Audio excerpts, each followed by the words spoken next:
Now, before you think a dispatcher is going to solve all your problems, let me tell you that it's not.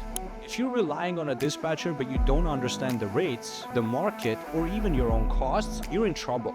Dispatchers aren't magicians. They don't own loads, they don't post them, and they can't make a load appear in a dead zone.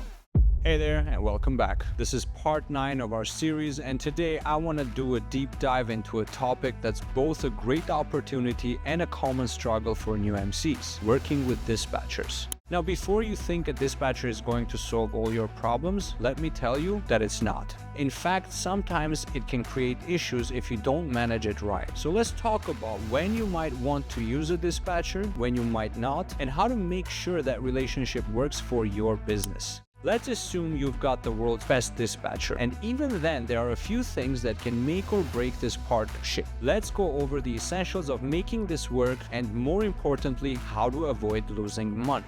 First up, communication. This is crucial. Dispatchers are working fast, especially on the spot market, and good loads go quickly, most of the times within the first 5 minutes of being posted. If you take too long to respond to load offers or don't update your dispatcher regularly, you're likely to miss out. Make sure you update your dispatcher at every stage, whether you're en route, at pickup, at drop-off, or if you hit any delays. If there is an issue, they need to know immediately. Keep them informed to avoid confusion or misunderstanding that can cost you loads and income. This one is huge. Know your market. If you're relying on a dispatcher but you don't understand the rates, the market, or even your own costs, you're in trouble. Without this knowledge, you might question perfectly good loads, or worse, end up with loads that don't even cover your costs. If you're not up to date on what rates are acceptable in your area or what the market trends look like, you'll end up rejecting loads that are actually decent or taking ones that leave you with losses. And that just frustrates your dispatcher. Your dispatcher is trying to keep you moving.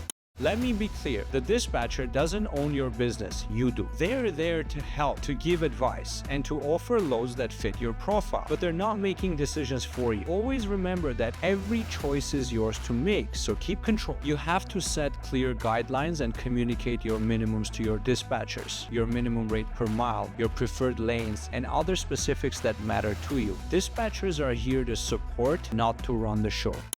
And remember, dispatchers aren't magicians. They don't own loads, they don't post them, and they can't make a load appear in a dead zone. If you're in an area with no demand, there is no dispatcher in the world who can magically fix that. You could be in a dead zone with no loads available. In that case, no matter how good your dispatcher is, you may have to deadhead or take a lower paying load just to get out. Sometimes that's the reality of the business. Last but not least, make your decisions based on solid data. Every load should make sense for your business. Don't let emotions or pressure drive your choices. You have to know your numbers. Make sure every load supports your goals. Check rates, destinations, load requirements, and don't hesitate to say no if it doesn't align. If a load takes you to a bad spot, it doesn't pay enough, pass on it. Trust your numbers. It's always better to hold out for a load that makes sense than take one that doesn't cover your costs. At the end of the day, working with a dispatcher or handling everything yourself, it's all about keeping control of your business. Dispatchers are there to help you, but don't hand over the keys. Communicate clearly, stay informed, and remember, you're in the driver's seat, literally and figuratively. In our final video, we're going to wrap with tips on communicating with brokers, another skill that'll take you far in this business. So stick around and let's keep pushing towards success. Alright, with this, I'm gonna wrap up these particular series that are specifically targeting help for new carriers, but don't worry, we're gonna put new series targeting new issues and new challenges for truckers out there, so stay tuned and thank you very much.